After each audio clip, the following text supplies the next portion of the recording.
Hello students, welcome back in my YouTube channel. Students, if you're new to my channel, please subscribe my channel and hit the bell icon so you get the latest notifications timely. So students, today's topic is merits and demerits of written down value method. So let's get start the video. So first is merits of written down value method. The following are the advantages of written down value method. Number one is rational matching. Under this method, higher depreciation is charged in earlier years when the machine is most useful and produces high revenues. Thus, the cost and revenues are matched rationally. So, students, under written down value method में जब भी हम depreciation calculate करते हैं तो वो उसमें हम जो भी मशीनरी जो भी एसेट होगी हमारी उसकी रिटन डाउन वैल्यू पर हम डेप्रिसिएशन कैलकुलेट करते हैं।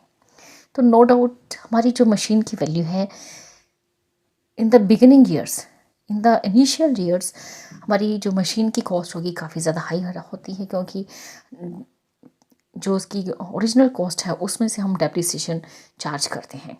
तो इस तरह से under the written down value method जो डेप्रिसिएशन चार्ज होता है तो रिटन डाउन वैल्यू मेथड पे होता है सबसे पहले ओरिजिनल कॉस्ट पे, उसके बाद फर्स्ट ईयर डेप्रिसिएशन चार्ज करने के बाद जो भी रिटन डाउन वैल्यू होती है किसी भी एसेट की उस पर हम डेप्रिसिएशन चार्ज करते हैं। तो under the written down value method depreciation जो है in the initial years depreciation जो है काफ़ी हायर डेप्रिसिएशन चार्ज होता है हमारी एसेट्स पे। Higher depreciation is charge in earlier years.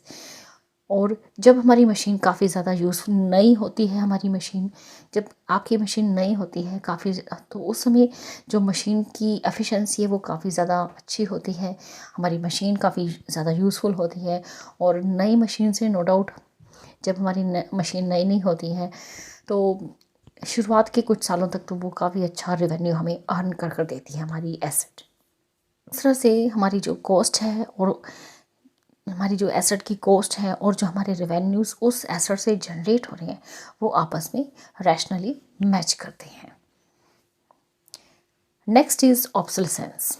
Obsolescence does not affect much because a major part of the asset is written off as depreciation and the management has no difficulty in replacing the asset.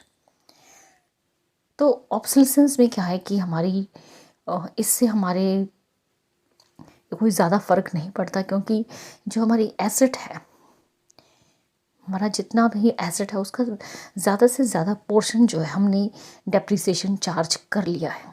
तो इस तरह से अगर कुछ सालों बाद अगर हमें कोई वो पर्टिकुलर एसेट, चाहे हमारी मशीन है या कोई लैंड है या कोई बिल्डिंग है जिसे हमने रिप्लेस करना है, तो मैनेजमेंट को कोई दिक्कत नहीं होती इसमें, क्योंकि हमने उस एसेट का काफ़ी ज़्यादा यूज़ कर लिया है और काफ़ी ज़्यादा डेप्रिसिएशन भी हमने उसे चार्ज कर दिया है। तो पुरानी हो जाने के बाद, आउटडेटेड हो जाने के बाद मैनेजमेंट को कोई ऐसी प्रॉब्लम फेस नहीं करनी पड़ती कि हाँ आज हमें उस एसेट को रिप्लेस करना है, तो they can easily replace that particular asset. Next is third point, recognition from income tax department.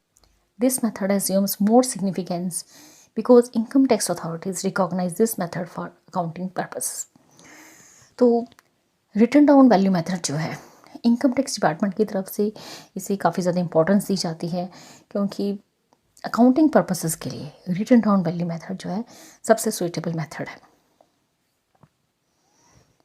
Next is fourth point, suitable for long life asset. This method is suitable for those assets which have long life.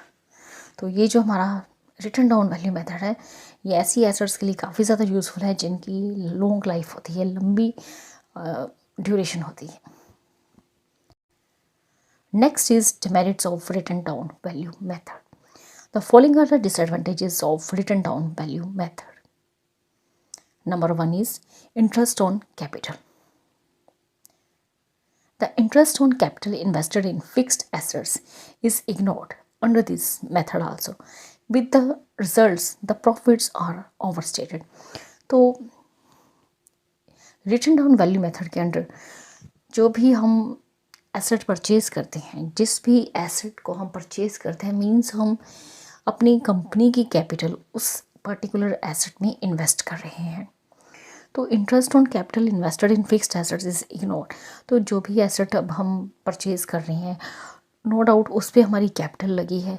अब capital पर interest भी लगता है। अगर वो हमने asset loan लेकर purchase किया तो नो डाउट उस एसेट पर हमारा, उस कैपिटल पे हमारा इंटरेस्ट भी लगता है, जो कि हम रिटन डाउन वैल्यू मेथड में भी इग्नोर करते हैं।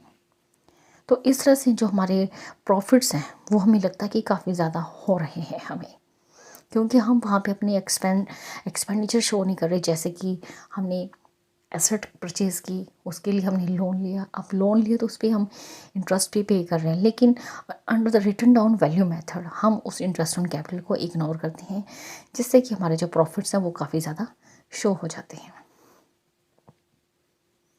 Next is no funds for replacement. This method does not solve the problem of availability of funds at the time of replacement of assets. तो students, written down value method के under हमारी जो problem होती है, जब हमने assets को replace करना है तो उस समय नो डाउट अगर हमने एसेट को रिप्लेस करना है तो हमें नई एसेट भी चाहिए। पुरानी एसेट को निकाल कर अगर हमने नई एसेट भी खरीदनी है तो हमें फंड्स की ज़रूरत पड़ती है। उसके लिए हमें फंड्स चाहिए, तभी हम पुरानी एसेट्स को बाहर निकालेंगे और नई एसेट परचेज करेंगे। दो depreciation is charge every year but amount charge is retained in the business. पुरानी एसेट पे जैसे कि हम डेप्रिसिएशन चार्ज कर रहे हैं, हर साल हम डेप्रिसिएशन चार्ज कर रहे हैं, लेकिन जो डेप्रिसिएशन चार्ज कर रहे हैं वो हम कहीं और इन्वेस्ट नहीं कर रहे, उसे सिर्फ हमने बिज़नेस में संभाल कर रखा हुआ है जिसका कि कोई यूज़ नहीं है।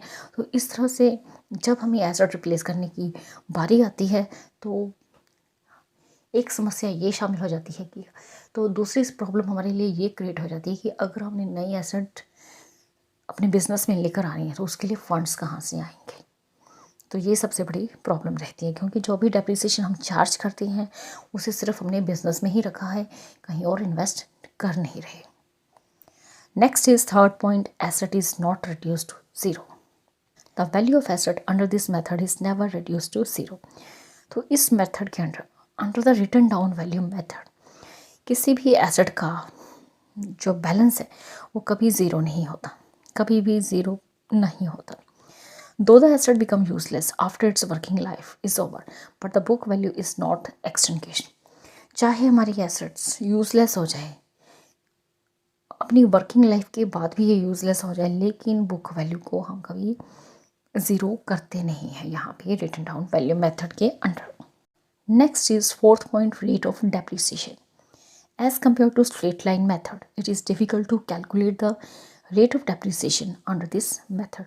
तो स्टूडेंट, स्ट्रेट लाइन मेथड की कंपैरेटिवली यहाँ पे रेट ऑफ डेप्रिसिएशन कैलकुलेट करना थोड़ा डिफ़िकल्ट हो जाता है, जो कि स्ट्रेट लाइन मेथड में काफ़ी ज़्यादा इजी होता है रेट ऑफ डेप्रिसिएशन कैलकुलेट करना। So students, in this video you have learned that merits and demerits of written down value method. So students, in this video only this much. Thank you. Thanks for watching.